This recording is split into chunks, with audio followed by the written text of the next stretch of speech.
حضرات، آج ذوالحجہ کی 25 تاریخ ہے اور ہمارے ہاں کچھ تاریخوں کا جو اختلاف ہے اس کی روح سے ہو سکتا ہے کہ 26 ہو۔ آج سے 1384 برس قبل تقریباً آج کے دن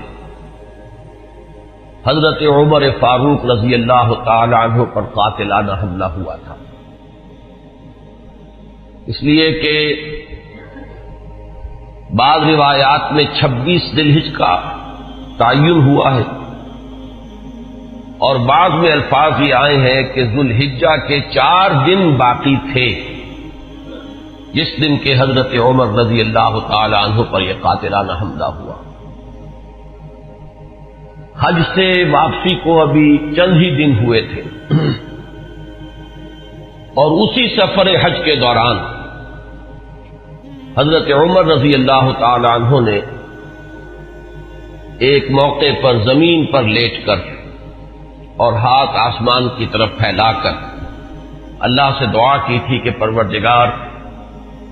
میری ذمہ داریاں بہت بڑھ گئی ہیں، اب میرے اعضاء میں ضعف ہے، میں کمزوری محسوس کر رہا ہوں، رعیت بہت بڑھ گئی ہے جس کی ذمہ داری ہے، تو مجھے تو اپنے پاس بلا لے اور اٹھا لے اس سے پہلے کہ میں اپنی ان ذمہ داریوں کے بارے میں مسئول بن جاؤں اور ان کا حق ادا نہ کر سکوں۔ تو روایات میں آتا ہے کہ اس کے بعد چند ہی دن اس دنیا میں انہوں نے بسر کیے ہیں، اس کے بعد یہ قاتلانہ حملہ ہوا۔ 3 دن آپ زندگی اور موت کی کشمکش میں مبتلا رہے ہیں۔ ابو لولو فیروز ایک مجوسی ایرانی غلام تھا حضرت مغیرہ ابن شعبہ کا رضی اللہ تعالی عنہ۔ حضرت عمر نے خاص قاعدہ بنایا ہوا تھا، غیر مسلموں کے مدینے میں داخلے پر پابندی تھی۔ حضرت مغیرہ ابن شعبہ نے خاص طور پر سفارش کر کے حضرت عمر سے اجازت حاصل کی ابو لولو فیروز کے لیے کہ اسے مدینے میں آ کر کام کرنے کی اجازت دی جائے، اس لیے کہ وہ بہت سے فنون سے واقف ہے۔ حضرت عمر نے اجازت دے دی۔ چند دنوں کے بعد وہ فریادی بن کر حاضر ہوا حضرت عمر رضی اللہ تعالیٰ عنہ کی خدمت میں کہ میرے آقا جو ہیں حضرت مغیرہ ابن شعبہ رضی اللہ تعالی عنہ وہ مجھ سے بہت زیادہ ٹیکس وصول کرتے ہیں۔ یعنی یہ معاملہ تھا کہ جو غلام ہوتے تھے وہ اپنا کام کرتے تھے لیکن اپنی آمدنی میں سے ایک حصہ وہ اپنے ان آقاؤں کو دیتے تھے کہ جن کی وہ غلامی میں تھے۔ تو حضرت مغیرہ ابن شعبہ نے جو مقدار مقرر کی 2 درہم روزانہ، اس پر اس نے احتجاج کیا کہ یہ بہت زیادہ ہے۔ حضرت عمر رضی اللہ تعالیٰ عنہ نے اس سے سوال کیا کہ تم کیا کیا کام جانتے ہو؟ جب اس نے گنوائے کہ میں یہ کام جانتا ہوں تو حضرت عمر نے فیصلہ کیا کہ پھر یہ 2 درہم روزانہ زیادہ نہیں۔ اس پر وہ بہت غضبناک ہوا۔ حضرت عمر نے بھی اس سے ایک فرمائش کی کہ میرے لیے ایک ایسی چکی بنا دو جو ہوا سے چلتی ہو اور وہ آٹا پیسے۔ تو اس نے اسی غصے میں یہ کہا کہ ہاں، آپ کے لیے تو میں ایسی چکی بناؤں گا جس کی یاد رہتی دنیا تک باقی رہے۔ اس پر حضرت عمر نے جب وہ چلا گیا تو جو لوگ مجلس میں حاضر تھے ان سے آپ نے فرمایا کہ یہ شخص مجھے قتل کی دھمکی دے گیا ہے۔ لیکن نوٹ کیجئے کہ اسلام نے جو نظام دیا ہے نوع انسانی کو، وہ نظام جو محمد الرسول اللہ صلی اللہ علیہ وسلم نے عطا فرمایا، اور جیسا کہ میں نے بارہا عرض کیا ہے کہ اگر اس کو پوری طرح شباب میں دیکھنا ہو، للی ان بلوم جسے کہتے ہیں انگریزی میں، ایک پھول پوری طرح کھل گیا ہو، اگر وہ نظام اس کیفیت میں آپ دیکھنا چاہیں تو وہ در حقیقت خلافت عمر فاروق کا دور ہے رضی اللہ تعالی عنہ۔ وہ تمام خصائص، وہ تمام برکات جو اس نظام میں ہیں، نظام عدل اجتماعی، وہ اپنے نقطۂ عروج پر نظر آتے ہیں حضرت عمر فاروق رضی اللہ تعالی عنہ کے عہد خلافت میں۔ اسی نظام کا ایک پہلو یہ بھی ہے کہ انسان طبعاً آزاد ہے، اس کی آزادی پر کوئی قدغن، کوئی بندش بغیر کسی ثبوت کے نہیں لگائی جا سکتی۔ خود حضور صلی اللہ علیہ وسلم کے زمانے کا ایک واقعہ ہے کہ کسی شخص کو، مدینے کے کسی شخص کو کسی شبہ میں گرفتار کیا گیا۔ حضور خطبہ دے رہے تھے کہ ایک شخص نے کھڑے ہو کر کہا کہ میرے پڑوسی کو کس جرم کی پاداش میں گرفتار کیا گیا۔ حضور نے اعراض فرمایا، اس کی بات کا نوٹس نہیں لیا، دوسری طرف آپ نے رخ کر لیا، وہ ادھر پھر آ گیا، اس نے پھر سوال کیا تو حضور نے فوراً حکم دیا کہ اس کو رہا کر دیا جائے۔ یعنی یہ کہ اگر کوئی ثبوت موجود نہیں ہے تو معلوم ہوا حضور صلی اللہ علیہ وسلم کے اس طرز عمل سے کہ پھر واقعتاً اس کو گرفتار رکھنا، اسیری میں رکھنا، محبوس رکھنا پھر یہ صحیح نہیں ہے، بلکہ اس کو رہا کر دیا جانا چاہیے۔ یہی معاملہ ہمیں نظر آتا ہے اپنی اس آخری تکمیلی شان میں کہ حضرت عمر یقین کے ساتھ یہ بات کہہ رہے ہیں کہ یہ شخص مجھے قتل کی دھمکی دے گیا ہے، اور عمر فاروق رضی اللہ تعالی عنہ کوئی عام انسان نہیں ہے۔ 10 برس سے زائد عرصہ ہو چکا ہے کہ اسلام کی چکی جو چل رہی ہے تو اس کے مرکز جو ہے، اس کے جیسے کہ میں نے مثال دی تھی کہ حضرت علی رضی اللہ تعالی عنہ نے جب ایک موقع پر فارس کے محاذ پر، ایران کے محاذ پر صورتحال کچھ مخدوش ہو گئی تھی تو حضرت عمر نے یہ ارادہ کیا تھا کہ وہ خود محاذ پر جائیں اور مسلمان افواج کی کمان خود کریں، تو حضرت علی نے مخالفت کی تھی اور انہوں نے مشورہ دیا تھا اور یہ الفاظ فرمائے تھے کہ آپ کا اپنی جگہ سے ہل جانا یہ تو پورے اس نظام کے درہم برہم کرنے کا سبب بن سکتا ہے، اور یہی تشبیہ دی تھی کہ چکی اسی وقت تک چلتی ہے جبکہ اس کی وہ کلی اپنی جگہ پر قائم رہے، تو آپ کی مثال تو اس پورے نظام کے لیے اس کلی کسی ہے۔ تو 10 برس تک وہ چکی جو ہے گھوم رہی تھی اسی شخصیت کے گرد، اور کتنے فتوحات کا دائرہ کہاں سے کہاں تک پہنچا تھا۔ اتنی بڑی کوئی سلطنت اس سے پہلے تاریخ انسانی میں کبھی وجود ہی میں نہیں آئی تھی، لیکن یہ کہ اس کے باوجود کہ اتنی عظیم سلطنت کے ذمہ دار ترین فرد ہیں حضرت عمر، میں حاکم کا لفظ استعمال نہیں کرنا چاہتا اس لیے کہ یہ لفظ بھی ہمارے اس نظام میں عدل اجتماعی کے ساتھ مناسبت نہیں رکھتا، نہ وہ حاکم تھے نہ حکمران تھے، وہ تو سید القوم خادمہم کی کامل مثال جو ہو سکتی ہے وہ حضرت عمر فاروق ہے رضی اللہ تعالی عنہ۔ لیکن یہ کہ اس نظام کی ذمہ دار ترین شخصیت ہے حضرت عمر، لیکن انہوں نے اپنے حفاظت کا کوئی اہتمام نہیں کیا، کوئی باڈی گارڈ کا انتظام نہیں کیا، دوسری طرف یہ کہ اس شخص کو قید نہیں کیا، اسے مدینے سے شہر بدر نہیں کیا، بلکہ یہ کہ چونکہ یقین ہے اس بات پر کہ زندگی اور موت اللہ کے ہاتھ میں ہے، لہذا وہ ہمیں نظر آتا ہے کہ ایک طرف توکل اس کی یہ شان ہے، دوسری طرف فراست کا یہ عالم ہے کہ اس کے اس جملے کی بات آپ نے پالی ہے کہ یہ مجھے قتل کی دھمکی دے گیا ہے، تیسری طرف اسلامی نظام میں لوگوں کی آزادی کا جو عالم ہے وہ نمایاں ہو رہا ہے، ایک ایسے شخص کو جس کے بارے میں شک ہے اس کو گرفتار نہیں کیا جا رہا، اس کے خلاف کوئی تعذیبی کارروائی نہیں ہو رہی۔ بہرحال اس شخص نے چند ہی دن کے بعد فجر کی نماز جب حضرت عمر فاروق ادا کرنے کے لیے آگے بڑھے ہیں اور آپ نے نیت باندھی، یہ شخص پہلی صف میں موجود تھا اور اس کا خنجر جو ہے 2 دھاری خنجر، دونوں طرف اس کے جو ہے وہ دھار تھی، اس کو اس نے حضرت عمر رضی اللہ تعالی عنہ پر جو وار کیے تو 6 وار حضرت عمر پر اس نے پے بپے کیے، حضرت عمر گر گئے رضی اللہ تعالی عنہ۔ حضرت عبد الرحمن ابن عوف نے مختصر ترین صورتوں کے ساتھ پھر وہ نماز فجر ادا کروائی۔ نماز کا یہ عالم ہے کہ یہ نہیں ہوا کہ وہ درہم برہم ہو گیا ہو نظام، لیکن یہ کہ چونکہ جیسے کہ میں ابھی یہ لفظ استعمال کر رہا تھا کہ اس وقت جو وہ نظام مملکت تھا یا نظام حکومت تھا اس میں مرکزی حیثیت حضرت عمر فاروق کی تھی رضی اللہ تعالی عنہ، اسی طرح اسلام کے نظام میں یہ اقامت صلاۃ ہے کہ اس کی وہی اہمیت ہے کہ اگرچہ حضرت عمر فاروق زخمی ہو گئے، گر گئے، لیکن جماعت کا نظام وہ درہم برہم نہیں ہوا ہے، نماز ادا کی گئی ہے 2 رکعتیں جو ہیں مختصر ترین قرات کے ساتھ۔ پھر لوگوں نے اس کو پکڑنے کی کوشش کی ہے تو اس نے مزید وار کر کے 13 افراد کو اور زخمی کیا۔ ایک شخص جب اس طریقے سے بکھرا ہوا ہو اور دوسرے لوگ تیار نہ ہو تو صورتحال سمجھ میں آتی ہے۔ ان میں سے 6 حضرات جو ہیں وہ شہید ہو گئے۔ معاملہ صرف حضرت عمر کا نہیں، پکڑنے کی جب کوششیں ہر طرح سے ناکام ہو گئی تو کسی عراقی شخص کے بارے میں آتا ہے کہ اس نے کوئی کپڑا کمبل وغیرہ اس کے اوپر ڈالا ہے، تب وہ قابو میں آیا ہے، لیکن پھر اس نے فوراً خودکشی کر دی۔ حضرت عمر رضی اللہ تعالیٰ عنہ نے سوال کیا، جیسے ہی آپ اس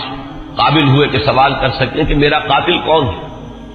جب بتایا گیا کہ وہی ابو لولو فیروز ہے تو آپ نے اللہ کا شکر ادا کیا کہ اللہ کا شکر ہے کہ میرا قاتل کوئی مسلمان نہیں ہے،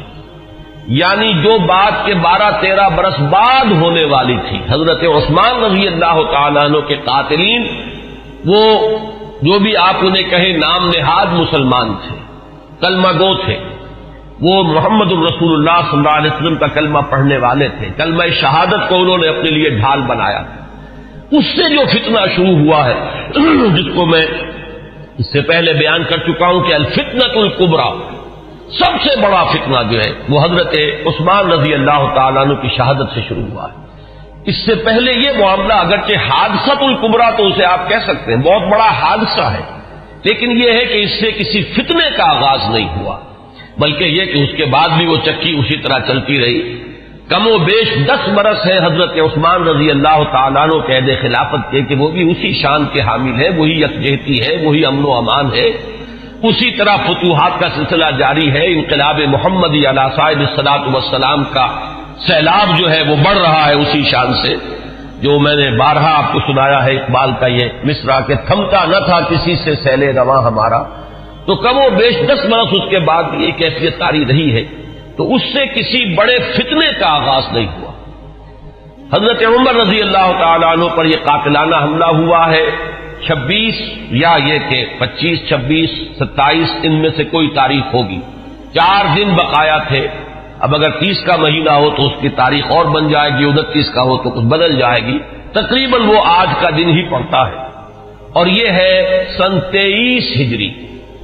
انتقال ہوا ہے تو پھر تدفین جو ہوئی، حضرت صہیب رومی رضی اللہ تعالی عنہ کے بارے میں وصیت تھی کہ وہ میری نماز جنازہ ادا کریں، اس کی امامت کریں، تو یکم محرم الحرام سن 24 ہجری کو تدفین ہوئی ہے۔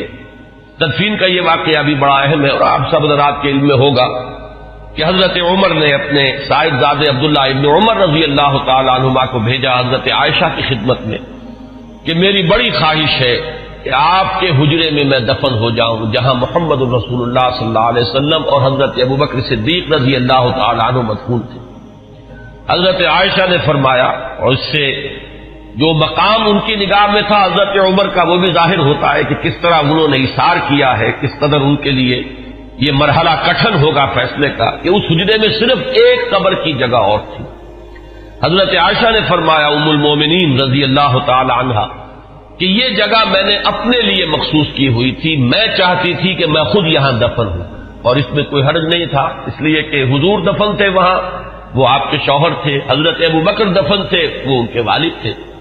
لیکن میں عمر کو اپنی ذات پر ترجیح دیتی ہوں، لہذا میں اجازت دیتی ہوں کہ حضرت عمر کو وہاں دفن کر دیا جائے۔ جب حضرت عمر کے پاس واپس آئے حضرت عبداللہ ابن عمر اور آپ نے پوچھا ہے کہ کیا جواب لائے، اور جواب دیا گیا کہ اجازت ہو گئی ہے، تو فرمایا کہ یہ آخری آرزو تھی زندگی کی، اللہ کا شکر ہے کہ وہ پوری ہو گئی۔ یہ جو حادثہ فاجعہ ہے، جہاں تک اس کے تاریخی پس منظر کا تعلق ہے وہ میں نے بارہا بیان کیا ہے، اور وہ در حقیقت سمجھ میں آتا ہے فلسفہ انقلاب کی روشنی میں۔ اگر فلسفہ انقلاب سامنے ہو تو یہ تمام واقعات جو ہے آئسولیٹڈ ایونٹس کی حیثیت سے پھر سامنے نہیں آتے، علیحدہ علیحدہ واقعات اور حوادث نہیں ہے، بلکہ یہ کہ ان کے مابین ایک ربط جو ہے وہ سامنے آ جاتا ہے۔ یہی فرق ہے تاریخ اور فلسفہ تاریخ میں۔ تاریخ اپنی جگہ ایک شعبہ علم ہے، اور فلسفہ تاریخ اپنی جگہ ایک مستقل فن ہے۔ تاریخ میں واقعات جو ہے وہ پیش نظر ہوتے ہیں، اور فلسفہ تاریخ جو ہے وہ ان واقعات کا پس منظر، ان کے اسباب و علل، ان کے عواقب و نتائج، پھر ان کے مابین ربط اور تعلق جو ہے وہ ان کو تلاش کرتا ہے۔ ظاہر بات ہے کہ اس دنیا میں جو حوادث رونما ہوتے ہیں، جو واقعات ہیں، کوئی نہ کوئی ان کے اسباب کا سلسلہ ہوتا ہے، کہ جیسے آپ کو معلوم ہے کہ فساد خون ہے تو پھوڑا کہیں ادھر نکل آیا، کہیں ادھر نکل آیا، کہیں ٹانگ پہ نکل آیا، کہیں بازو پر نکل آیا، تو وہ علیحدہ علیحدہ پھوڑے نظر آتے ہیں، لیکن یہ کہ ایک طبیب جانتا ہے کہ در حقیقت یہ ایک ہی مرض ہے جس کا کہ یہ ظہور ہو رہا ہے، سبب ایک ہے، یہ سلسلہ اندر جو ہے جڑا ہوا ہے۔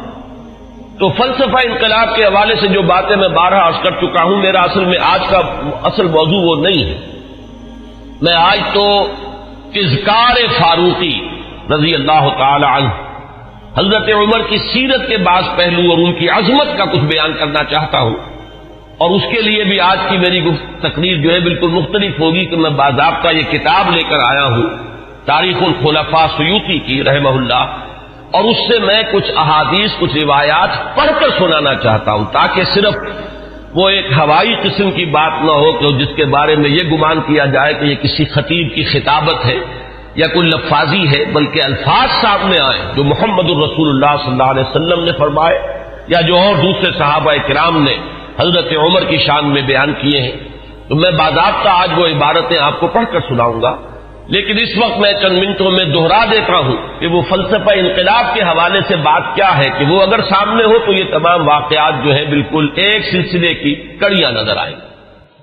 یہ میں نے بار عرض کیا ہے کہ انقلاب جو ہے اس کا خاصہ یہ ہے کہ پہلے وہ کسی ایک ملک میں آتا ہے،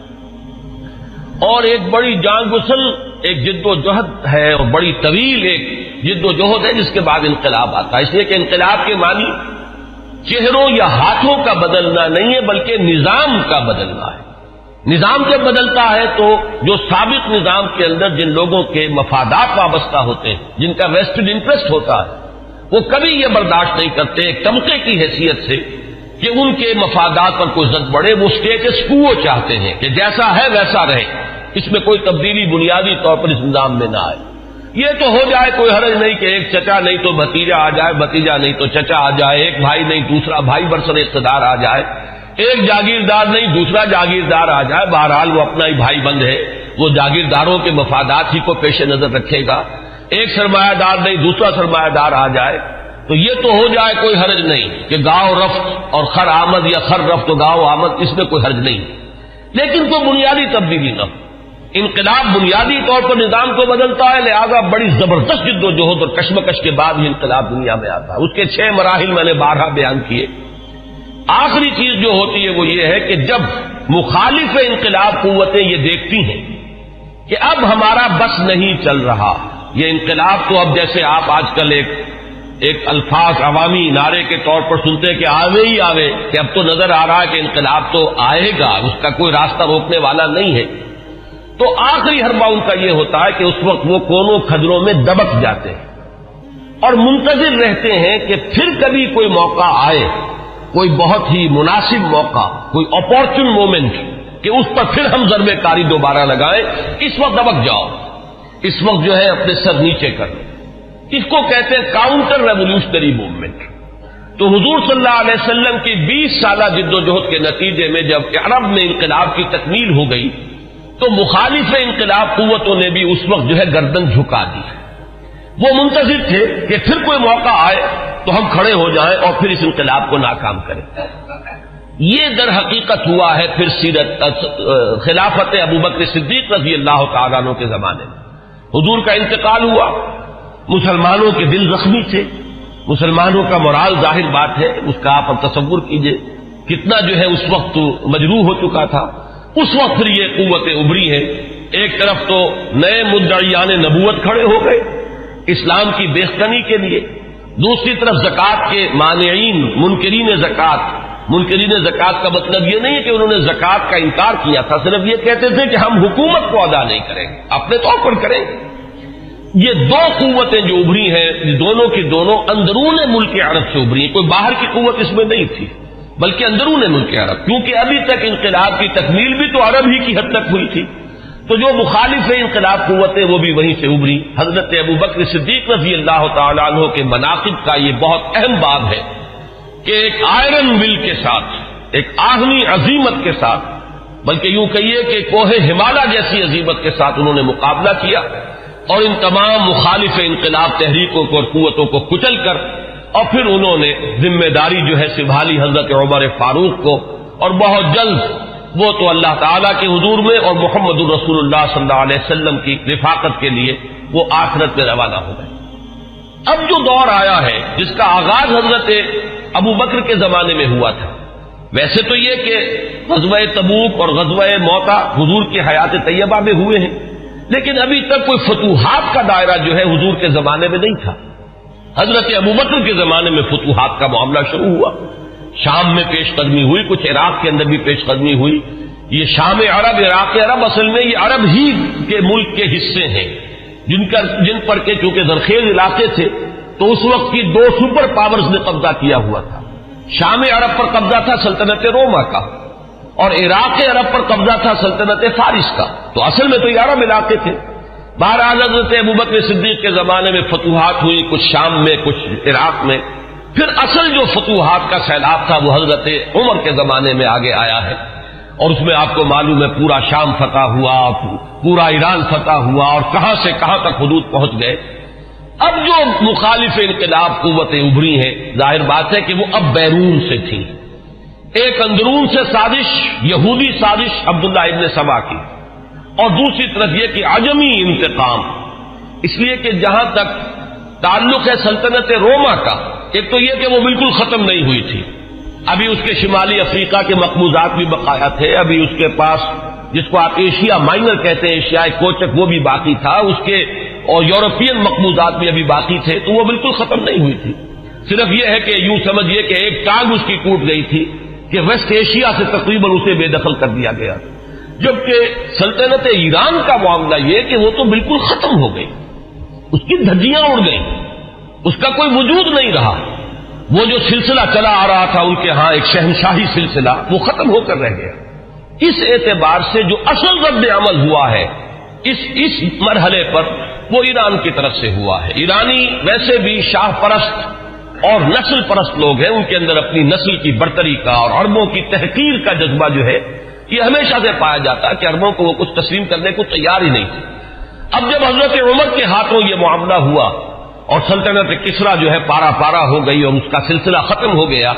تو در حقیقت اب دوسرا انتقام جو ہے وہ آیا ہے یہ باہر سے۔ اور یہ جو معاملہ تھا حضرت عمر کی شہادت کا، یہ کوئی آئسولیٹڈ فیکٹ نہیں ہے، آئسولیٹڈ ایونٹ نہیں ہے، اگرچہ جیسے اس کو میں نے بیان کیا واقعات تو یہی ہیں، اس سے زیادہ جو ہے اس کا کوئی ثبوت تو تاریخ کے اندر جو ہے ہمیں نہیں مل سکے گا، لیکن یہ ہے کہ یہ سب کو معلوم ہے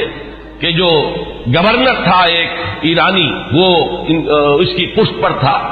اور اس گورنر ہی کی شہ پر اس نے یہ سارا اقدام کیا ہے، اور مجوسی تھا، ایرانی تھا، اس نے انتقام لیا ہے حضرت عمر فاروق رضی اللہ تعالی عنہ سے۔ اس کے بعد یہ بات آگے بڑھی، اور جیسا کہ میں نے عرض کیا کہ پھر یہودی سازش بھی جب سامنے آئی ہے، اور پھر یہودی سازش اور عجمی انتقام، یہ دونوں نے مل کر پھر وہ شکل اختیار کی ہے کہ جو الفتنۃ الکبریٰ حضرت عثمان رضی اللہ تعالیٰ عنہ کی شہادت جو جس کا نتیجہ نکلی۔ تو اگر اس کو آپ سمجھیں گے تو یہ بالکل سمجھ میں آنے والی بات ہے، یہ کوئی ایسا نہیں ہے کہ کوئی بالکل ہی یعنی انوکھی باتیں ہوں، بلکہ یہ سمجھ میں آنے والی باتیں ہیں، تاریخ کے یہ حقائق ہیں، ان اصولوں کو سامنے رکھا جائے تو ہر چیز اپنے صحیح پرسپیکٹو میں نظر آ جاتی ہے۔ لیکن جیسا کہ میں نے عرض کیا، میں آج اس سلسلے میں کچھ زیادہ عرض نہیں کرنا چاہتا، میں یہ چاہتا ہوں کہ حضرت عمر کے مناقب میں آج آپ کو باضابطہ کچھ روایات پڑھ کر سناؤں اور ان کے ترجمے کے حوالے سے بات آپ کے سامنے رکھوں۔ سب سے پہلی بات ان کی شخصیت کے ضمن میں یہ ہے کہ اگرچہ ایک روایت تو یہ بھی ملتی ہے، علامہ ذہبی نے یہ رائے ظاہر کی ہے کہ حضرت عمر جب ایمان لائے ہیں تو ان کی عمر 27 برس تھی رضی اللہ تعالی عنہ، لیکن یہ کہ غالباً انہیں مغالطہ ہوا ہے۔ امام نووی رحمہ اللہ نے جو کچھ لکھا ہے وہ میں پڑھ کر سنا رہا ہوں۔ ولد عمر بعد الفیل ب13 سنہ، حضرت عمر رضی اللہ تعالیٰ عنہ کی ولادت ہوئی ہے عام فیل کے 13 سال بعد۔ یہ آپ کو معلوم ہوگا کہ عام الفیل جو ہے، جس سال کے ابرہہ نے حملہ کیا تھا خانہ کعبہ پر، وہ آیا تھا لے کر مکے پر چڑھائی کے لیے، اپنے ہاتھیوں کے ساتھ اپنا ایک لشکر جرار لے کر آیا تھا، اسی سال حضور کی ولادت باسعادت ہوئی۔ 13 برس بعد حضرت عمر کی ولادت ہے، گویا کہ جب آفتاب نبوت طلوع ہوا ہے، یعنی جب کہ وحی کا آغاز ہوا ہے تو حضرت عمر رضی اللہ تعالیٰ عنہ کی عمر 27 برس تھی، اور چھٹے سال، اس پہ بالکل اتفاق ہے کہ چھٹے سال نبوت میں، یعنی جبکہ حضور صلی اللہ علیہ وسلم کو آغاز وحی کو آپ پر 6 برس ہو چکے تھے، اس سال یہ ایمان لائے، اس میں کسی اختلاف کی گنجائش نہیں ہے، بلکہ یہ کہ حضرت حمزہ رضی اللہ تعالیٰ عنہ کا بھی کیونکہ سال ایمان لانے کا سال وہی ہے، لہذا اس میں ذرا سا مجھے آج تحقیق کرنی پڑی تو معلوم ہوا کہ حضرت حمزہ پہلے ایمان لائے ہیں، حضرت عمر بعد میں، فرق جو ہے وہ صرف 3 دن کا ہے، حضرت حمزہ 3 دن قبل ایمان لائے ہیں اور حضرت عمر رضی اللہ تعالی عنہ یہ 3 دن کے بعد ایمان لائے۔ تو جس وقت وہ ایمان لائے ہیں اس کا مطلب یہ ہے کہ 33 برس عمر تھی حضرت عمر رضی اللہ تعالی عنہ کی، اور جب آپ کا انتقال ہوا ہے، شہادت ہوئی ہے، تو 63 برس عمر تھی، اور یہ وہی عمر ہے جس میں کہ حضور صلی اللہ علیہ وسلم کا انتقال ہوا اور حضرت ابوبکر کا انتقال ہوا، یعنی جو قرب اور اعتبارات سے ہے، صاحبین کو، شیخین کو، جو بھی آپ انہیں کہیں، حضرت ابوبکر حضرت عمر رضی اللہ تعالی عنہما، ان دونوں کی جو مشابہتیں حضور کے ساتھ ہیں وہ اس پہلو سے بھی ہے کہ اس دنیاوی زندگی جو ہے اس کا کی وہی مقدار ہے، اتنے ہی عرصے حضور اس دنیا میں رہے ہیں، اس حیات دنیاوی میں، اور اتنے ہی عرصے حضرت ابوبکر اور حضرت عمر رضی اللہ تعالی عنہما۔ اس کے بعد چند الفاظ جو امام نبوی کے ہیں وہ میں آپ کو پڑھ کر سنا رہا ہوں۔ وَكَانَ مِنْ أَشْرَافِ قُرَيْشِ، قریش کے انتہائی جو باعزت گھرانے ہیں ان میں سے ان کا تعلق ہے، یہ بنو عدی سے تعلق رکھتے تھے، اور 8ویں پشت میں حضور کے ساتھ سلسلہ نسب حضرت عمر فاروق رضی اللہ تعالی عنہ کا مل جاتا ہے۔ وَإِلَيْهِ كَانَتِ السِّفَارَةُ فِي الْجَاهِلِيَّةِ، اب ان کا جو مقام جاہلیت میں تھا، اس میں بھی سمجھیے ایام جاہلیت سے مراد ہے اسلام لانے سے پہلے جو ان کا مقام اپنے اس نظام میں تھا جو قبائلی نظام تھا عرب کے اندر، قریش میں ان کی حیثیت کیا تھی؟ تو وَإِلَيْهِ كَانَتِ السِّفَارَةُ فِي الْجَاهِلِيَّةِ كَانَتْ قُرَيْشُ إِذَا وَقَعَتِ الْحَرْبُ بَيْنَهُمْ أَوْ بَيْنَهُمْ وَبَيْنَ غَيْرِهِمْ بَعَثُوا سَفِيرًا أي رسولا، وإذا نافرهم منافر أو فاخرهم مفاخر بعثوه منافرا أو مفاخرا۔ اب یہ قبائلی زندگی کا پورا نقشہ اس عبارت میں آ گیا ہے کہ جہاں کہیں کوئی جنگ ہوتی تھی، جھگڑا ہوتا تھا قریش کا خود اپنے اندر دو گھرانوں کے مابین، یا قریش کا بحیثیت قبیلہ کسی دوسرے قبیلے سے، تو حضرت عمر کو سفیر کی حیثیت سے بھیجا جاتا تھا، یہ ان کا مقام۔ اور اگر کہیں کوئی مفاخرت ہو جاتی تھی، کہیں کسی بڑے شاعر اور خطیب نے کھڑے ہو کر وہ اپنے قبیلے کے جو ہے مفاخر بیان کیے، تو وہاں پر پھر مقابلے کے لیے بھی، اس تفاخر کے لیے بھی حضرت عمر کو بھیجا جاتا تھا، تو یہ ان کا مقام اپنی اس زندگی میں تھا۔ یہیں پر نوٹ کر لیجئے کہ حضرت ابوبکر صدیق رضی اللہ تعالیٰ عنہ کے بارے میں بھی میں نے آپ کو بتایا کہ اسلام لانے سے قبل قریش میں ان کا یہ مقام تھا کہ دیت کے فیصلے وہ کرتے تھے۔ قبائلی زندگی میں سب سے زیادہ نازک معاملہ ہوتا ہے مقدمات قتل کا فیصلہ، اور ظاہر بات ہے کہ اگر کہیں اپنے گھرانوں کے اندر ہی قتل کا معاملہ ہو گیا ہے تو جان کے بدلے جان کے بجائے اس میں کوشش کی جاتی تھی کہ جو بھی خون بہا ہے وہ دے کر تو جو قاتل ہے کیونکہ اپنے ہی قبیلے کا فرد ہے اس کی جان بچائی جائے۔ اب اس میں تعین کرنا کہ کتنا خون بہا ہو، یہ کام جو ہے حضرت ابوبکر رضی اللہ تعالیٰ عنہ کے سپرد تھا، تو اس سے بھی اندازہ ہوتا ہے کہ ان کا مقام اپنے اس نظام میں جو پہلے سے قائم تھا وہ کیا تھا۔ بالکل اسی طرح کا معاملہ جو ہے وہ حضرت عمر رضی اللہ تعالیٰ عنہ کا۔ حضرت عمر کے اسلام کے بارے میں بہت سی روایات آپ نے سنی ہوں گی، اور میں بھی پہلے کئی مرتبہ بیان کر چکا ہوں۔ میں نے جو اس دور میں مزید مطالعہ کیا تو معلوم ہوا کہ بعض روایات اور بھی ہیں کہ جس سے یہ اندازہ ہوتا ہے کہ جو ان کی ہمشیرہ اور بہنوئی حضرت فاطمہ بنت خطاب اور حضرت سعید ابن زید رضی اللہ تعالی عنہما، ان کے ساتھ جو واقعہ ہوا، اندازہ ایسا ہوتا ہے کہ وہ در حقیقت وہ آخری ضرب تھی جو حضرت عمر کے دل پر لگی ہے۔ اس سے پہلے بھی بعض مواقع پر کچھ ایسے ان کے ساتھ واقعات پیش آ چکے تھے کہ جس سے ان کے دل کے اندر ایک کشمکش جو ہے وہ شروع ہو چکی تھی۔ مثلا بعض روایات میں آتا ہے کہ ایک مرتبہ حضور صلی اللہ علیہ وسلم جب آ رہے تھے خانہ کعبہ کی طرف تو حضرت عمر نے بھی پیچھا کیا، اور وہ مخالفانہ انداز میں پیچھا کیا، لیکن حضور پہلے پہنچ چکے تھے، آپ نے نماز کے لیے نیت باندھ لی تھی، تو اب حضرت عمر جو ہے خاموشی سے سنتے رہے قرآن مجید، اور اس کا ان کے دل پر ایک اثر ہوا. انہوں نے اپنے دل میں کہا کہ یہ شخص بہت بڑا شاعر ہے. واقعہ یہ کہ یہ کلام جو یہ پڑھ رہا ہے اس وقت یہ تو بہت ہی اعلیٰ کلام ہے, بہت اونچا کلام ہے. تو معلوم یہ ہوا کہ کہیں نہ کہیں وہ جو ہے بیج وہ پڑھ رہا تھا. اسی طرح ایک رات کے وقت ایسا ہوا ہے کہ حضرت عمر کی کسی ہمشیرہ کو وہ ولادت کا مرحلہ درپیش تھا, تو کسی دائی وغیرہ کی تلاش کے لیے وہ نکلے ہیں رات کو. اس وقت انہوں نے دیکھا کہ حضور اور آپ کے ساتھ چند اور لوگ ہیں جو کھڑے ہیں اور نماز پڑھ رہے ہیں. تو خانہ کعبہ کے پردوں میں چھپ کر آپ نے پھر حضرت عمر نے اس وقت وہ سنا کہ یہ کیا پڑھ رہے ہیں, اور اس سے بھی ان کا کہنا یہ ہے کہ میرے دل کے اندر ایک کشمکش شروع ہو چکی تھی. یہ بات جو ہے نفسیاتی اعتبار سے سمجھ میں آتی ہے. بسا اوقات ایسا ہوتا ہے کہ ایک شخص کے اوپر ایک کسی حقیقت کا انکشاف ہو رہا ہے تدریجن, لیکن ابھی وہ جو پچھلی عصبیتیں ہیں, اپنے آبائی عقائد یا اپنے آبائی دین کے ساتھ جو ایک جذباتی تعلق ہے وہ ابھی اتنا مضبوط ہے کہ ریزسٹ کر رہا ہے. اندر ہی اندر وہ کشمکش جو ہے وہ جاری ہے. لیکن ان روایات سے یہ معلوم ہوتا ہے کہ وہ واحد واقعہ نہیں ہے جو اس وقت ہوا, بلکہ یہ کشمکش ہو رہی تھی. وہ آخری بات جو ہے جسے میں تشبیہ کہا کرتا ہوں کہ غبارے کو پھاڑنے والی چیز جو ہے وہ تو وہی واقعہ کہ جو حضرت فاطمہ کے ساتھ یعنی ان کے ہمشیرہ کے ساتھ پیش آیا ہے, ان کے اور ان کے بہنوئی اور بہن کے مابین, کہ حضرت عمر تو نکلے تھے فیصلہ کر کے کہ بس اب تلوار ننگی لے کر کہ حضور کا میں خاتمہ کر کے گھر واپس آؤں گا اور جو ہونا ہے ہو لے. لیکن یہ کہ یہ جو کلکل ہو رہی ہے اور یہ جھگڑا جو قریش کے اندر ہو گیا ہے, گھر گھر جو ہے فساد ہے, باپ بیٹے سے جدا ہو رہا ہے, بھائی بھائی سے کٹ گیا ہے, بیوی شوہر سے علیحدہ ہو رہی ہے, تو یہ فساد ہم کب تک برداشت کریں گے؟ تو جو اس فساد کا سبب ہے اس کو ختم کر دیا جائے, پھر دیکھا جائے گا جو ہوگا. یہ جو میں کہہ رہا ہوں جو دیکھا جائے گا جو ہوگا اس میں بھی جب تک قبائلی پس منظر سامنے نہ ہو یہ بات سمجھ میں نہیں آئے گی کہ جو چیز انہیں روک نہیں تھی حضور کے خلاف اقدام کرنے پر قریش کو, کفار قریش کو, وہ یہی بات تھی کہ حضور کا جو گھرانہ ہے بنی ہاشم وہ حضور کے پشت پر تھا. اور قبائلی زندگی میں یہ ہوتا ہے کہ اب عقیدہ جو ہے بہرحال بنو ہاشم کے فرد ہے اور خاندان کی حمایت حاصل ہے.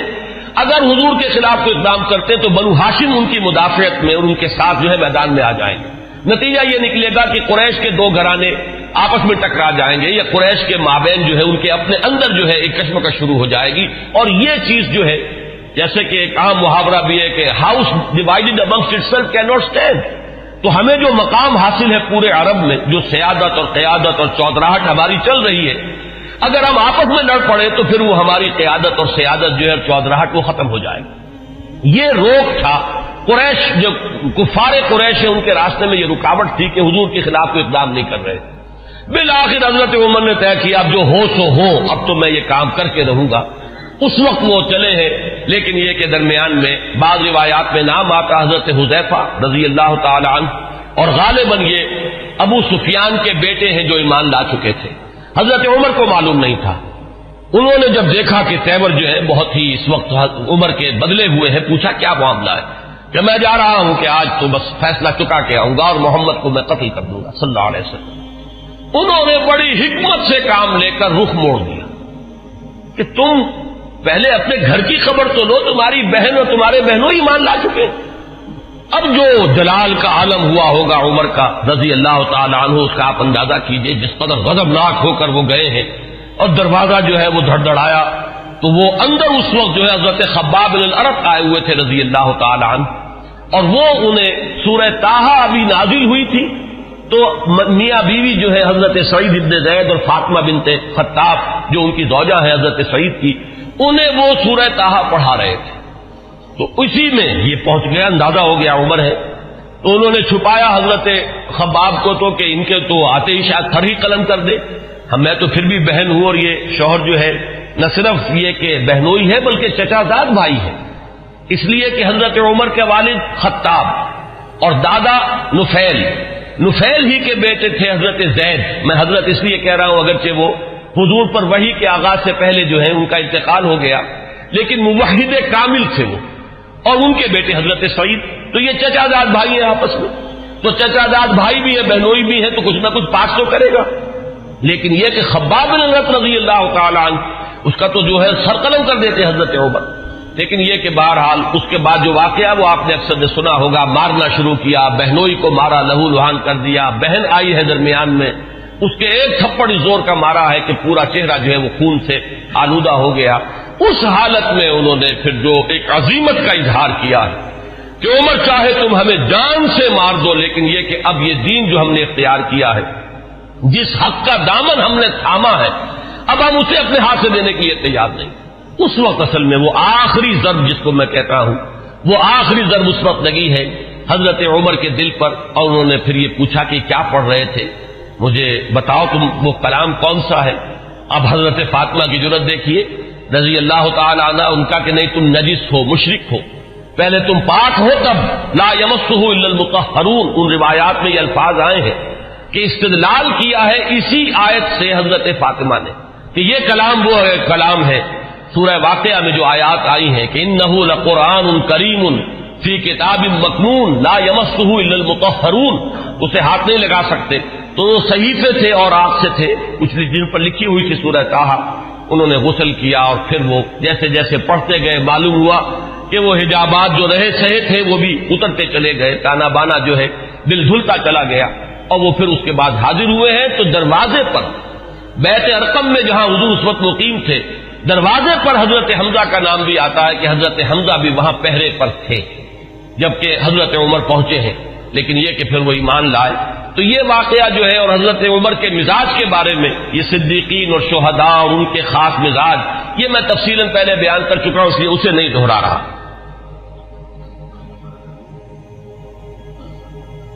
حضرت عمر کا جو مقام ہے صحابہ کرام میں، اس کے بارے میں علامہ سیوطی، بلکہ یہ کہ یہ علامہ نووی جو شارح ہیں مسلم شریف کے، ان کے الفاظ میں اب آپ کو سنا رہا ہوں. هو احد السابقین الاولین واحد العشرۃ المشہود لهم بالجنہ واحد الخلفاء الراشدین واحد اصحاب النبی علیہ الصلوۃ والسلام، اور آخری الفاظ اہم ترین ہیں واحد کبار علماء الصحابۃ والزہادہم. باقی چیزیں تو آپ کے علم میں ہیں، سابقون الاولون میں سے ہیں. اکثر کا اتفاق یہ ہے کہ حضرت عمر جس وقت ایمان لائے ہیں تو لگ بھگ 40 افراد اس وقت تک ایمان لا چکے تھے، لیکن بہرحال یہ سابقون الاولین میں ان کا شمار ہے. پھر یہ کہ 10 جن کے بارے میں کہ حضور نے صراحت کے ساتھ جنت کی بشارت دی ہے اس دنیا ہی میں، جنہیں ہم کہتے ہیں عشرہ مبشرہ، ان میں سے ایک ہے. پھر خلفائے راشدین میں ان کا شمار ہے بالاتفاق. اب اہل تشیع کا معاملہ میں اسے خارج کر رہا ہوں، لیکن یہ کہ اہل سنت کے نزدیک. پھر یہ کہ حضور صلی اللہ علیہ وسلم کے ساتھ جو رشتہ ہے، حضرت حفصہ رضی اللہ تعالی عنہا ام المومنین، یہ ان کی صاحبزادی ہیں. آخری الفاظ ان کی طرف میں نے توجہ دلائی، وہ کیا ہے کہ احد و کبار علماء صحابت والزہادہ. دونوں اعتبارات سے کہ وہ صحابہ کرام میں جو مختلف اوصاف کے اعتبار سے تقسیم کی جاتی ہے، مثلا بعض فقہائے صحابہ، علماء صحابہ، وہ صحابہ کے جن کو علم سے، تفقہ سے، قرآن اور سنت کے گہرے فہم سے خصوصی مناسبت تھی، تو حضرت عمر رضی اللہ تعالی عنہ کا شمار بھی انہی میں سے. اور زہادہم، سب سے زیادہ جو زاہد، زہد میں جن کا کہ یوں سمجھیے کہ آخری درجہ ہے، انتہائی سادگی سے زندگی بسر کرنا اور پیوند لگے ہوئے کپڑے پہننا. حضور صلی اللہ علیہ وسلم کا نقشہ جو ہے، جو مدنی زندگی میں ہمیں نظر آتا ہے، ابتدائی مکی دور جو ہے اس میں تو حضور صلی اللہ علیہ وسلم کے لیے خاصی آسائشیں تھی اللہ تعالیٰ نے جو پیدا کر دی تھی، اس لیے کہ حضرت خدیجہ رضی اللہ تعالیٰ عنہ سے شادی کے بعد سہولتیں تھیں، اس لیے کہ وہ بہت دولت مند مالدار خاتون تھی. لیکن مدنی دور میں جو اصل آپ کی یوں سمجھیے کہ دنیاوی، اگر اسے لفظ اقتدار سے ہم موسوم کریں تو دنیاوی اقتدار کا دور جو ہے آپ کا، وہ تو مدنی دور ہے. اگر دنیا کے اعتبار سے اصطلاح کا استعمال کیا جائے، اگرچہ حضور صلی اللہ علیہ وسلم کے یہ لفظ مجھے موضوع معلوم نہیں ہوتا، لیکن اس وقت جو آپ نے فقر اختیاری جو ہے، جو اس کا ہمیں سیرت مطہرہ کے اندر جو ہے مظاہرہ ملتا ہے کہ آپ نے اپنے اختیار سے فقر اور درویشی کی زندگی اختیار کی. اس میں بتمام و کمال حضرت عمر فاروق اور حضرت ابوبکر صدیق رضی اللہ تعالی عنہما، یہ دونوں بھی بالکل عکس کامل نظر آتے ہیں حضور صلی اللہ علیہ وسلم کے اس زہد کا. تو وہ صحابہ کرام میں سے علماء اور فقہاء میں بھی چوٹی کے جو ہے ان میں ان کا شمار ہے. حضرت علی ان میں ہے، حضرت عائشہ ان میں ہے، مختلف جو ہے یہ حضرات ہیں، ان میں حضرت عمر ہے. پھر زہاد میں بھی جو سب سے زیادہ فقراء صحابہ کا جو نقشہ تھا، حضرت عمر نے اپنے اختیار سے وہی نقشہ اپنی زندگی میں اختیار کیا۔ کل 539 احادیث ہیں جو حضرت عمر سے بڑھوی، لیکن جو خاص بات نوٹ کرنے کی ہے کہ ان سے جو اجلہ صحابہ ہیں، جلیل القدر صحابہ، حضرت عثمان نے ان سے روایت کی، حضرت علی نے ان سے روایت کی، حضرت طلحہ نے ان سے روایت کی، سعد بن ابی وقاص نے ان سے روایت کی، عبد الرحمن ابن عوف ان سے روایت کرنے والے ہیں، ابن مسعود، حضرت ابو ذر، عمرو ابن عبسہ اور ان کے بیٹے خود حضرت عمر کے صاحبزادے عبداللہ، ابن عباس، ابن زبیر، انس، ابو ہریرہ اور عمرو بن العاص، ابو موسیٰ اشعری، یہ صحابہ کرام ہیں جنہوں نے حضرت عمر سے روایت کی۔ بات سمجھ لیجئے کہ ظاہر بات ہے کہ حضور کی صحبت میں ہر وقت تمام صحابہ تو نہیں رہتے تھے۔ اب ایک وقت میں حضرت عمر ہے اور حضرت عمر نے حضور سے کوئی بات سنی ہے، باقی صحابہ اس وقت موجود نہیں ہے، تو صحابہ بھی ایک دوسرے سے روایت کرتے ہیں۔ یہ نہیں ہے کہ صحابی سے صرف تابعی روایت کرے گا، بلکہ صحابہ بھی کہ جو ایک دوسرے سے جو روایت کرتے ہیں کہ جو بات ان صحابی نے جو راوی ہیں حضور سے براہ راست سنی اور وہ صحابی کے جو اس محفل میں نہیں تھے، تو ظاہر بات ہے کہ وہ پھر روایت کریں گے ان صحابی سے کہ جو حضور کی محفل میں تھے، جنہوں نے وہ الفاظ حضور صلی اللہ علیہ وسلم کی زبان مبارک سے خود سنے۔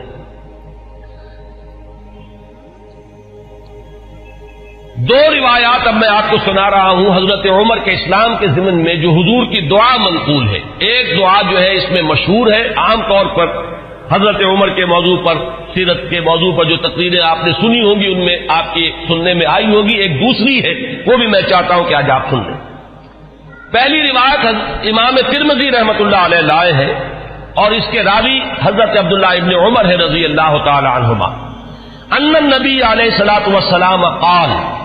حضور صلی اللہ علیہ وسلم نے فرمایا، اللہم اعز الاسلام باحب هذین الرجلین الیک، بعمر بن الخطاب او بابی جہل بن ہشام۔ اور اسی روایت کو طبرانی نے حضرت ابن مسعود اور حضرت انس رضی اللہ تعالی عنہما سے روایت کیا۔ گویا کہ یہ تین روایتیں ہیں، لیکن یہ کہ سند کے اعتبار سے جو حضرت امام ترمذی کی روایت ہے وہ چونکہ اونچی ہے لہذا متن اس کا دیا ہے، باقی یہ روایت جو ہے طبرانی لائے ہیں حضرت عبداللہ ابن مسعود سے اور حضرت انس سے رضی اللہ تعالی عنہما کہ اے اللہ ان دو اشخاص میں سے جو تجھے محبوب ہو اس کے اسلام کے ذریعے سے اسلام کو عزت عطا فرما۔ کون ہے وہ دو اشخاص؟ حضرت عمر رضی اللہ تعالی عنہ، عمر بن الخطاب اور عمرو بن ہشام۔ ابو جہل اس کی اصل میں کنیت ہے، نام اس کا عمرو تھا، یہ عمر ہے وہ عمرو ہے۔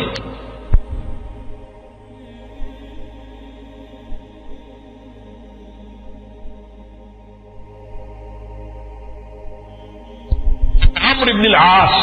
واو آئے گا اس میں لیکن وہ عمرو نہیں ہے بلکہ عمرو ہے، عمرو بن العاص، یہ عمرو بن ہشام تھا۔ میں اس سے پہلے بیان کر چکا ہوں کہ حضور نے ان دونوں کو کیوں سامنے رکھا، یہ ذہن میں رکھیے، اس کو میں اس وقت یہاں بیان نہیں کروں گا کہ شخصی اوصاف کے اعتبار سے شجاعت، بہادری،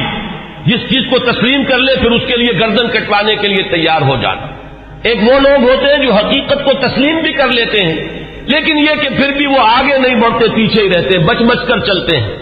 اور وہ اپنا دامن جو ہے بچا کر جو ہے کسی چیز کا ساتھ بھی دیتے ہیں تو تحفظات کے ساتھ دیتے ہیں۔ ایک وہ لوگ ہوتے ہیں جو بات قبول کر لے پھر ہر کے بعد آباد، اب گردن بھی کٹوا دیں گے، جان دے دیں گے۔ ان اعتبارات سے مشابہت ہے حضرت عمر کی شخصیت میں اور ابو جہل کی شخصیت میں، اس نے بھی گردن کٹوا دی بالفعل اپنے اس دین باطل کے لیے، اور اس کی جو وہ کیفیت ہے وہ بارہا میرے بیان میں آپ سن چکے ہیں کہ جب گردن کاٹی جا رہی تھی تب بھی اس نے یہ کہا تھا کہ میری ذرا نیچے سے گردن کاٹنا تاکہ جب اس کو اب تم رکھو چڑھاؤ کسی نیزے کے اوپر تو اونچی نظر آئے، معلوم ہو کسی سردار کی گردن۔ تو یہ مزاج حضرت عمر کا بھی اسلام لانے سے پہلے مزاج یہی تھا، پہلوان آدمی تھے تو کاش کے میلوں میں شہزوری کا مظاہرہ کیا کرتے تھے، کشتیاں کیا کرتے تھے، اور یہ امتزاج جو حضرت علی رضی اللہ تعالی عنہ میں ہمیں نظر آتا ہے کہ وہ شجاع بھی تھے اور بہت بڑے عالم بھی تھے، یہی امتزاج حضرت عمر کی شخصیت میں، انتہائی شجاع، بہادر، میدان کے مرد، کشتیاں لڑنے والے، مقابلہ کرنے والے، اور پھر یہ کہ بہت بڑے ماہر انصاب، یہ بہت بڑا علم تھا اس وقت، بہت بڑے ناقد اور جو اشعار کے محاسن ہیں ان کو پرکھنے والے، اس کے بارے میں رائے دینے والے، اور فقہا میں تو پھر جو ان کا مقام ہے وہ آپ کو معلوم ہی ہے کہ یہ صلاحیتیں بھی تمام و کمال کہ علمی اور ذہنی صلاحیتیں بھی، اور پھر عملی جو ہے معاملہ وہ تو ازل من الشمس ہے ہی۔ تو اس اعتبار سے ابو جہل ایک پہلو سے مشابہ تھا، اگر وہ بھی ایمان لے آتا۔ اور سورہ علق جو ہے قرآن مجید کے 30ویں پارے میں، جس میں شروع میں 5 آیتیں وہ ہے کہ جو تقریباً اجماع ہے کہ وہ اولین وہی ہے جو حضور پر ہوئی ہے، اس میں جس شخص کا ذکر ہے وہ یہی ابو جہل ہے کہ اگر یہ شخص ایمان لے آتا تو کیا ہوتا۔ ارأیت ان کذب وتولی الم یعلم بان اللہ یری، یہ شخص جو ہے جو حضور صلی اللہ علیہ وسلم کی مخالفت میں قبر بستا ہے، اگر یہی شخص کہیں اسلام لے آتا تو واقعہ یہ کہ وہ عمر ثانی ہوتا، پھر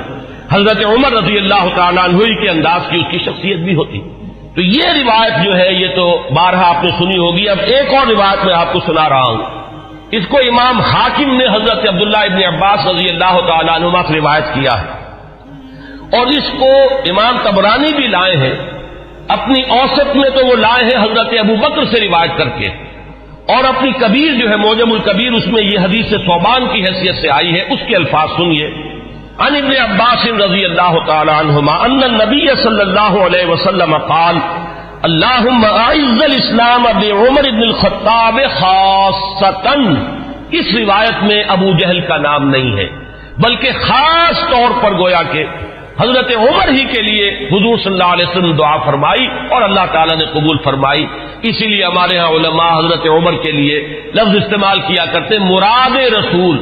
کہ جن کے لیے خاص طور پر حضور صلی اللہ علیہ وسلم نے دعا کی ہے اور اللہ تعالیٰ نے آپ کی دعا کو شرف قبول عطا فرمایا ہے اور حضرت عمر بن الخطاب کو ایمان کی توفیق عطا فرمائی۔ اب میں آپ کو کچھ تو وہ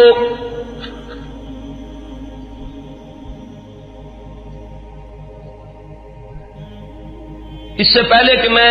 حضور صلی اللہ علیہ وسلم نے جو مناقب بیان فرمائے ہیں حضرت عمر کے وہ بیان کروں،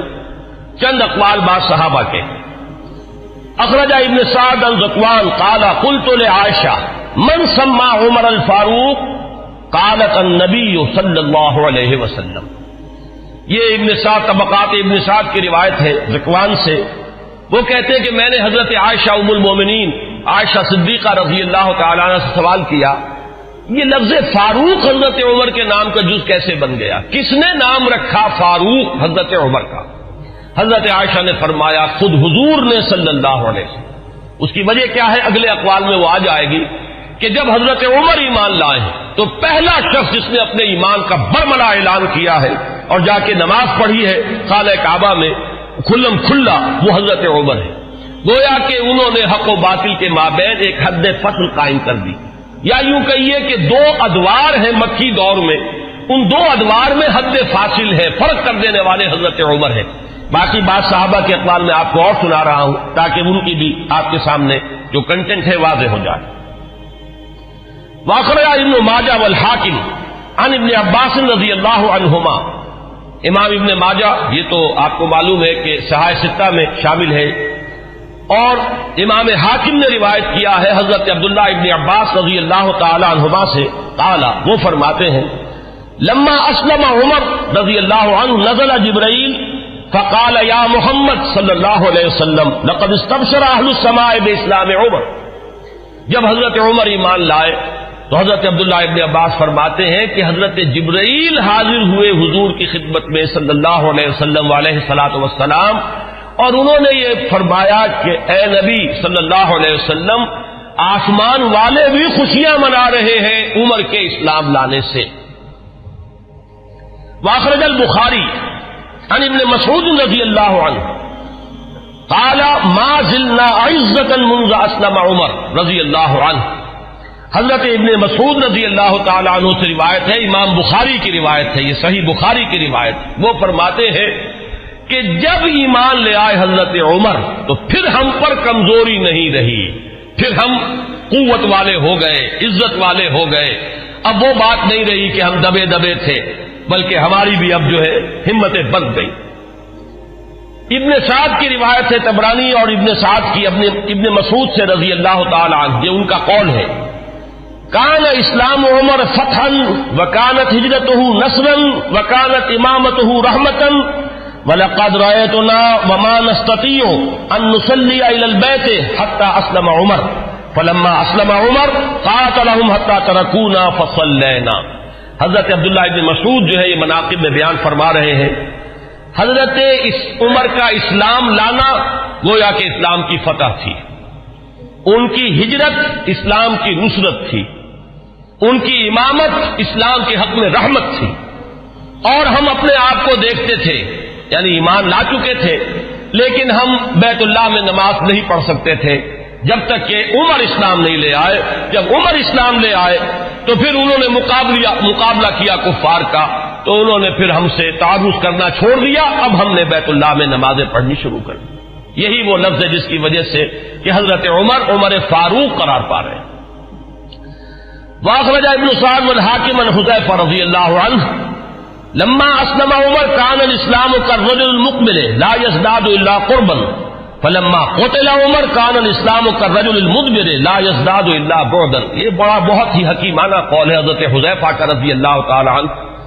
اور اسے امام حاکم نے اور ابن سعد نے دونوں نے روایت کیا ہے۔ یہ حضرت حذیفہ فرما رہے ہیں کہ جب حضرت عمر اسلام لے آئے تو اسلام ایک آنے والے شخص کے مانند ہو گیا کہ جو شخص آ رہا ہو وہ ہر لحظہ آپ سے قریب تر ہوتا چلا جا رہا ہے۔ گویا کہ یہ اسلام کی ترقی کا اور اسلام کے اقبال کا یہ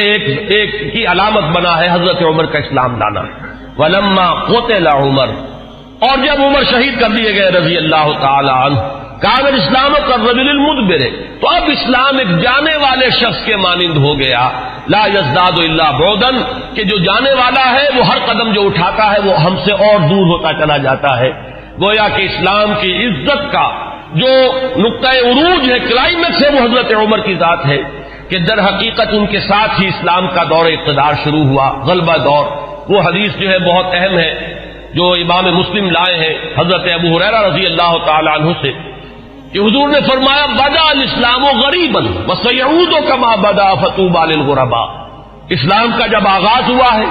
تو وہ اجنبی سا تھا، لوگ اس کے جاننے پہچاننے والے نہیں تھے، کچھ اس کے ہمدرد و غمخوار نہیں تھے، بلکہ اصل میں تو مخالفت تھی، مقابلہ تھا۔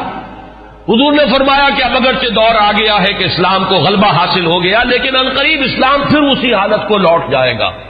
تو تہنیت ہو، مبارکباد ہو، خوشخبری ہو ان لوگوں کے لیے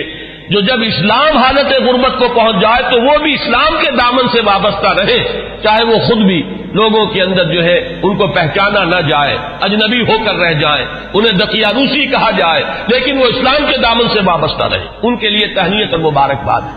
اس حدیث میں سمجھیے تو یوں کہا جا سکتا ہے کہ حضرت عمر ہے وہ حد فاصل، کہ وہ بدا الاسلام غریباً سے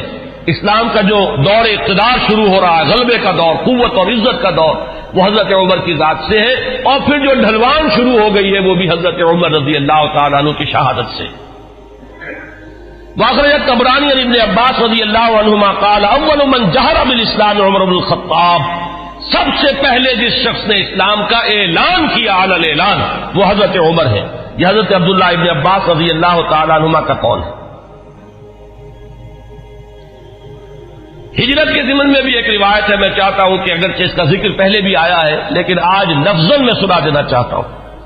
اخرج ابن عساکر عن علی رضی اللہ عنہ، اس روایت کے راوی حضرت علی ہیں۔ قال ما علمت احد هاجر الا مختفیا الا عمر بن الخطاب، حضرت عمر فرماتے میں نہیں جانتا کسی بھی شخص کو مگر یہ کہ اس نے ہجرت کی ہے خفیہ طریقے پر سوائے عمر بن الخطاب، یعنی جو بھی ہجرت کے لیے نکلتا تھا خفیہ طریقے سے نکلتا تھا، لوگوں کو معلوم نہ ہو جائے، خام خواہ راستہ روکیں گے، کوئی تکلیف پہنچائیں گے، سوائے حضرت عمر کے۔ اب آپ اس حضرت علی رضی اللہ تعالیٰ عنہ کی زبان سے حضرت عمر کی جو ہجرت ہے اس کا پورا واقعہ سنیے۔ فَإِنَّهُ لَمَّا هَمَّ بِالْهِجْرَةِ، اس لیے کہ جب حضرت عمر نے ارادہ کیا ہجرت کا، تَقَلَّدَ سَيْفَهُ، تو انہوں نے اپنی جو ہے تلوار جو ہے وہ لی، گردن میں ڈالی، وَتَنَكَّبَ قَوْسَهُ، اپنی کمان جو ہے وہ اپنے کندھے میں ڈالی، وَانْتَقَضَ فِي يَدِهِ أَسْهُمًا، اور اپنے ہاتھ میں تیر بھی لے لیے تیار کہ کمان سے کے ساتھ جو ہے وہ تیر جو ہے ہاتھ میں موجود ہو۔ وَأَتَى الْكَعْبَةَ، اور آئے وہ مسجد حرام میں کعبے کے پاس۔ وہ اشراف و قریش بے فنائہا، اور قریش کے بڑے بڑے سردار جو ہیں وہ کعبے کے صحن میں، یہی جس وقت مسجد حرام کہلاتی ہے، خانہ کعبہ تو وہی گھر ہے، اس کے ساتھ جو صحن ہے یہ فنا ہے اس کا صحن ہے۔ فطاف سبعا، تو 7 چکر لگائے حضرت عمر رضی اللہ تعالیٰ عنہ نے اسی کیفیت کے اندر خانہ کعبہ کے۔ ساتھ ہی آپ کو معلوم ہوگا اشواط ہوتے ہیں جب عمرے کے لیے یا حج کے اندر جب بھی وہ طواف کیا جاتا تو ساتھ ہے۔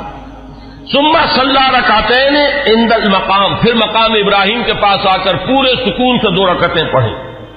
ثم اتی حلقہم واحد واحدۃ، پھر جو لوگ بیٹھے ہوئے تھے ایک ایک کے پاس آ کر انہوں نے کہا فقالت شاہق الوجوہ، لوگ چہرے جو ہیں وہ کملا گئے، عزت ختم ہوئی، اور اس کے بعد فرمایا من اراد ان تسکلہ امہ او ییتم ولدہ او ترمل زوجتہ، جس شخص کی بھی یہ خواہش ہو کہ اسے روئے اس کی ماں اور یتیم ہو جائے اس کے بچے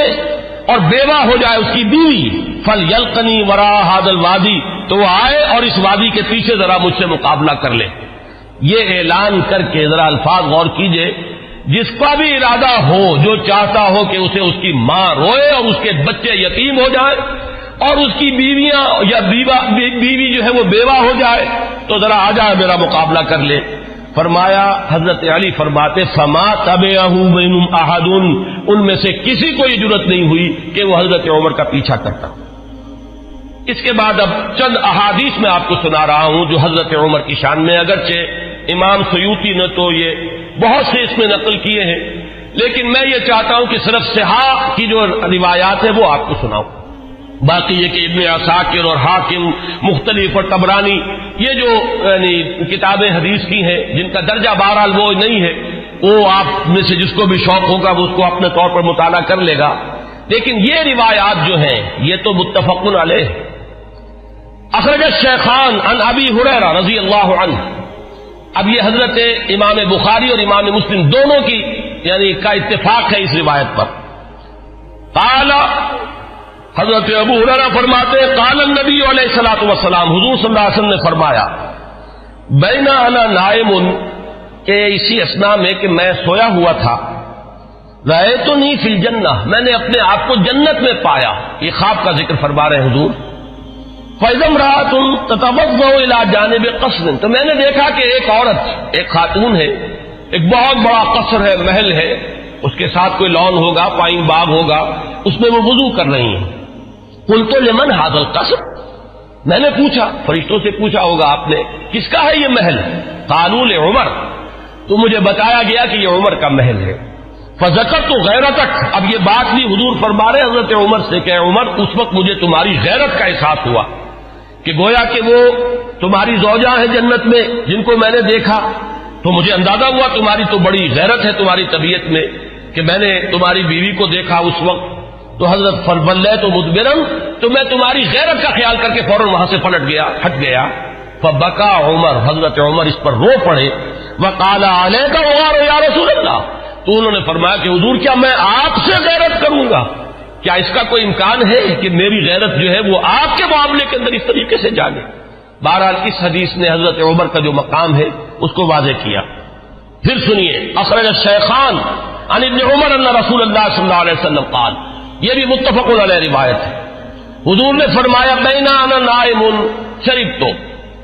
میں ایک سویا ہوا تھا، خواب ہی میں نے پیا، یعنی اللبن، کیا پیا؟ دودھ پیا،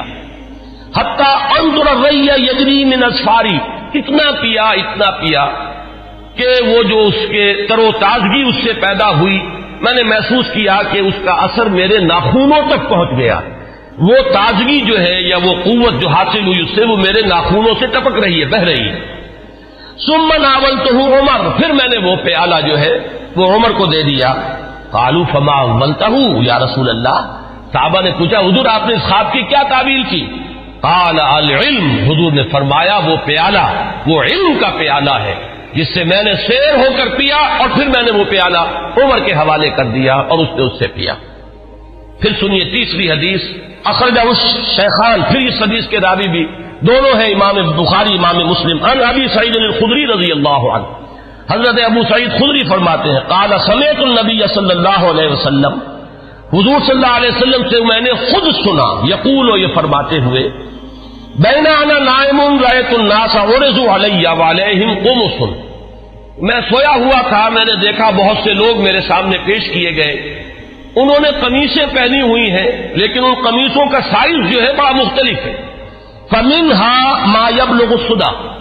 ان میں سے کچھ ایسے بھی تھے کہ جن کی قمیضیں صرف سینے تک پہنچتی تھیں، ومنها ما يبلغ دون ذلك، بہت سے ایسے تھے جن کی قمیضیں لمبی تھیں، اس سے زیادہ تھیں،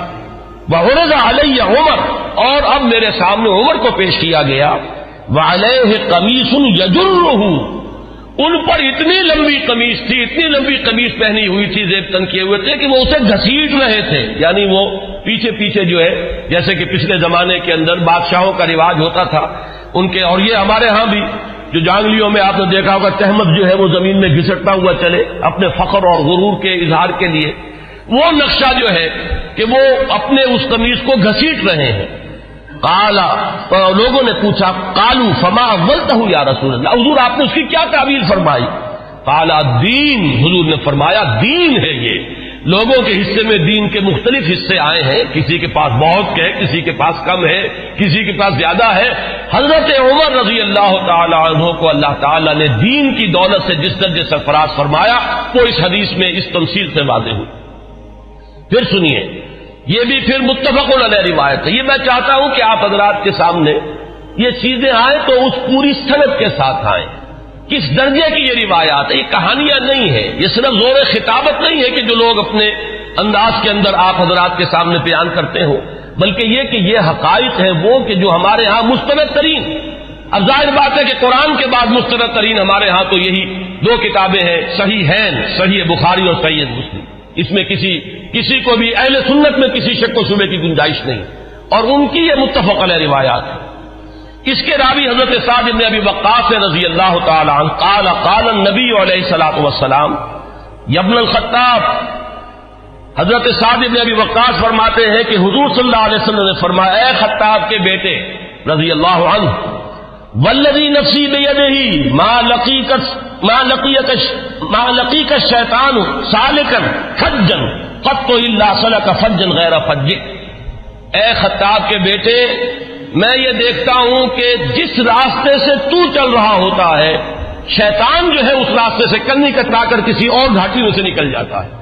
یعنی وہ آمنا سامنا کرنے کی قوت نہیں رکھتا ہے عمر تمہارے ساتھ۔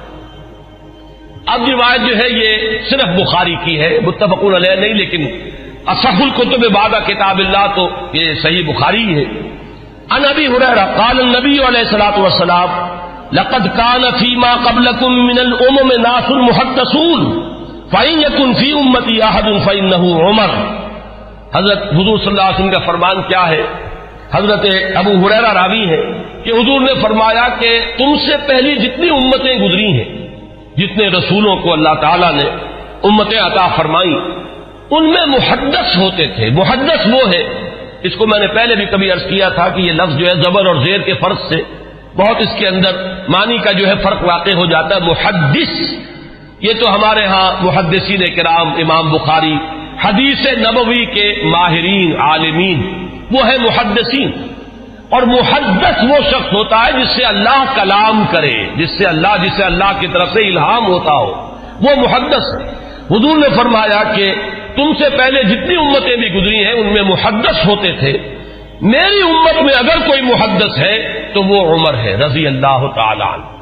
اس کا ایک بڑا گہرا تعلق ہے کہ کتنی چیزیں، کتنے معاملات ہیں، اگرچہ میں نے نشان تو اور بہت سی روایات کے اوپر بھی لگائے ہوئے ہیں، لیکن میں سمجھتا ہوں کہ میں اسی پر اکتفا کروں۔ البتہ ایک چیز جو ہے حضرت عمر رضی اللہ تعالیٰ عنہ کے مناقب میں جو اہم ترین ہے وہ میں چاہتا ہوں کہ ذرا چند منٹ اور لے کر آپ کے سامنے بیان کر دوں، اور وہ اسی سے کہ محدث اس شخص کو کہتے ہیں جس سے اللہ ہم کلام ہوتا ہو، جس پر الہام ہوتا ہو، جس کا ملأ اعلیٰ کے ساتھ اتنا گہرا روحانی تعلق ہو، جس کی ذہنی مناسبت ہو کہ جو بات جو ہے دین میں ابھی آئی نہیں ہے وہ بھی حضرت عمر رضی اللہ تعالیٰ عنہ کے مزاج کی مناسبت سے ان پر منکشف ہو جاتی تھی۔ چنانچہ آپ نے خطبوں میں، ہمارے ہاں اہل سنت کے خطبوں میں جب مختلف نام لیے جاتے ہیں خلفائے راشدین کے تو ہر ایک کی شان میں کچھ الفاظ بارہا آپ نے سنے ہوں گے. چنانچہ حضرت ابوبکر کے بارے میں الفاظ آتے ہیں کہ تمام لوگوں میں انبیاء کے بعد بالاتفاق جو